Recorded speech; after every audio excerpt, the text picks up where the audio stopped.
Good morning student.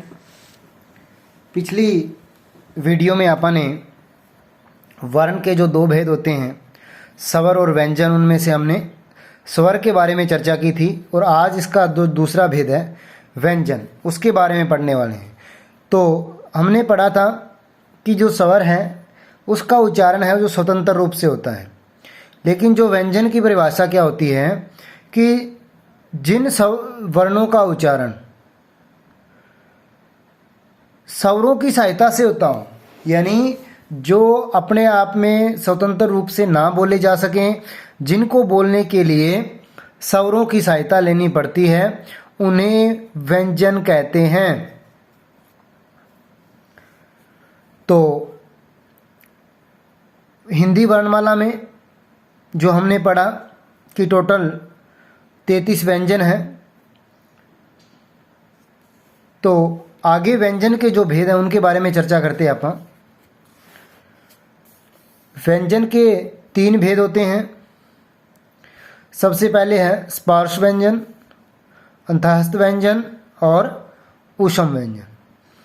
अब जो स्पर्श व्यंजन है वो कौन कौन से होते हैं, यानी जो हमारे पास क वर्ग, च वर्ग, ट वर्ग, त वर्ग और प वर्ग के, यानी क से लेकर मैं तक, यानी टोटल इनकी संख्या है 25, ये कहलाते हैं हमारे स्पर्श व्यंजन। उसके बाद आते हैं अंतःस्थ व्यंजन। अंतःस्थ व्यंजन के अंदर य, र, ल और व शामिल किए जाते हैं।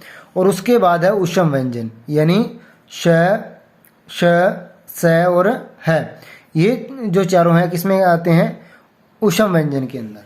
अब बात आती है कि स्पर्श व्यंजन किसे कहते हैं, तो आइए देखते हैं आगे। सबसे पहले स्पर्श व्यंजन की जब बात आती है तो पहले हमने ये तो पीछे पढ़ लिया कि इसकी संख्या 25 होती है और इसकी परिभाषा क्या होती है, यानी वो व्यंजन या वो वर्ण जिनको बोलते के समय जो हमारे हवा है वो मुख के विभिन्न भागों से टकराती हुई निकले, यानी छूती हुई निकले, स्पर्श करती हुई निकले, इसलिए इसको कहते हैं स्पर्श व्यंजन। उसके बाद जो दूसरा इसका पार्ट है वो है अंतःस्थ व्यंजन।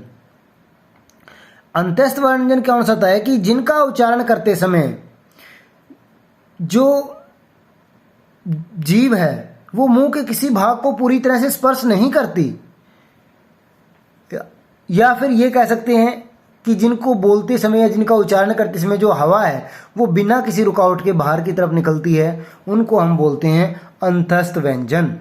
और उसके बाद है ऊष्म व्यंजन। ऊष्म का मतलब होता है गर्म, और इनको ऊष्म व्यंजन इसलिए कहा जाता है क्योंकि जब इन वर्णों का आप उच्चारण करते हैं तो जो हवा है वो तेज गति से और रगड़ खाती हुई गर्म होकर निकलती है, इसलिए इन वर्णों को क्या कहते हैं, हम ऊष्म व्यंजन कहते हैं।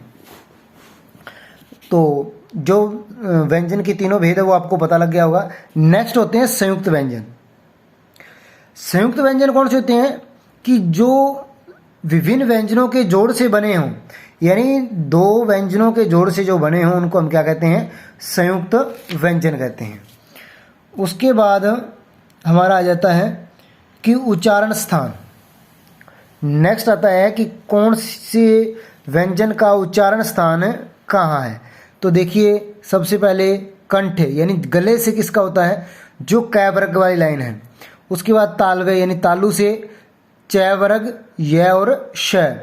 फिर मूर्धन्य, यानी तालू के मूर्धा भाग से, तो इसमें क्या आ जाएगा, ट वर्ग। ये मूर्धन्य भाग कौन सा होता है कि हमारे दांतों के पीछे से, जहाँ कठोर तालु होता है वहाँ से इसका उच्चारण होता है। उसके बाद है वर्तस्य, यानी बिल्कुल दांतों की जड़ से, जहाँ पे दांतों की जड़ लगी हुई है। और जब हम स बोलते हैं, ज बोलते हैं, र बोलते हैं, ल बोलते हैं, तो हमारी जो जीभ है वो बिल्कुल दांतों की जड़ों के अंदर टकराती है। उसके बाद आता है दंते। दंते का मतलब होता है दांतों से, और जिन व्यंजनों को बोलते समय हमारी जीभ है वो दांतों से टकराती है, तो जो तय वाली लाइन बोलेंगे त, थ, द, ध और न, तो हमारी जीभ है वो दांतों से टकराएगी। उसके बाद ओष्ठ, यानी होठों से। तो जो पै वर्ग का जितने भी व्यंजन है प, फ, ब, भ, ये सारे क्या कहलाएंगे? ओष्ठ है। और फिर आता है दंतोष्ठ है, व और फ, यानी इन दोनों को बोलने में दांत का भी प्रयोग होता है और होठ का भी, यानी ऊपर का दांत और नीचे का होठ, इन दोनों का प्रयोग होता है। फिर है स्वर यंत्रीय, ह का प्रयोग होता है और नासिका से जो पंचमा अक्षर होते हैं, यानी हर वर्ग का जो पांचवा अक्षर होता है उसको हम नासिकीय व्यंजन बोलते हैं, यानी उनका उच्चारण है वो नाक से होता है।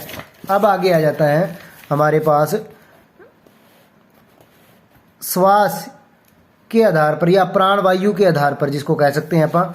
तो प्राण वायु के आधार पर जो व्यंजन कितने प्रकार के होते हैं? तो बेटे 2 प्रकार के होते हैं, एक अलप प्राण और महाप्राण।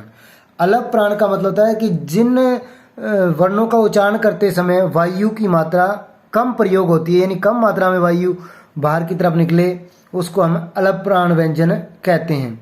तो ये कौन से होते हैं? यानी प्रत्येक वर्ग का जो 5 वर्ग है, क वर्ग, च वर्ग, त वर्ग, ट वर्ग और पै वर्ग, प्रत्येक वर्ग का पहला, तीसरा और 5वां व्यंजन क्या है? अलप प्राण है। और साथ में ड, य, र, ल और व, ये भी किस में आते हैं? अलप प्राण के अंदर। उसके बाद आते हैं महाप्राण। महाप्राण का कि जिनका उच्चारण करते समय जो हमारी प्राण वायु अधिक मात्रा में प्रयोग होती है, अधिक मात्रा में बाहर निकलती है, उसको हम क्या कहते हैं? महाप्राण कहते हैं। और प्रत्येक वर्ग का दूसरा और चौथा व्यंजन क्या होता है? महाप्राण। और ढ, श, स और है, ये सारे क्या होंगे? हमारे महाप्राण होंगे। फिर आ गया नेक्स्ट है प्रियतन के आधार। प्रियतन के आधार पर या कंपन के आधार पर स्वर यंत्री में तो एक तो होते हैं अघोष वर्ण और एक होते हैं सघोष वर्ण। अघोष वर्ण कौन से होते हैं? कि जिन ध्वनियों के उच्चारण के समय स्वर यंत्रिका में किसी प्रकार का कंपन नहीं होता, यानी ज़्यादा गूंज पैदा नहीं होती जिनको बोलने में, वो क्या कहलाते हैं? अघोष वर्ण कहलाते हैं। और प्रत्येक वर्ग का पहला और दूसरा व्यंजन क्या कहलाता है? अघोष कहलाता है। और साथ में और कौन से होते हैं? श, श और स, ये अघोष हैं। उसके बाद सघोष वर्ण, यानी जिन वर्णों का उच्चारण करते समय जो स्वर यंत्री है हमारी, उनमें कंपन पैदा हो, यानी गूंज पैदा होती है, तो उनको हम क्या कहते हैं? सघोष वर्ण कहते हैं। और प्रत्येक वर्ग का तीसरा, चौथा और 5वां व्यंजन क्या कहलाता है? सघोष व्यंजन कहलाता है। और इसके बाद इसके साथ साथ अढ़ और अढ़, य, र, ल, व और है, ये भी किस में आते हैं? सघोष व्यंजन में आते हैं।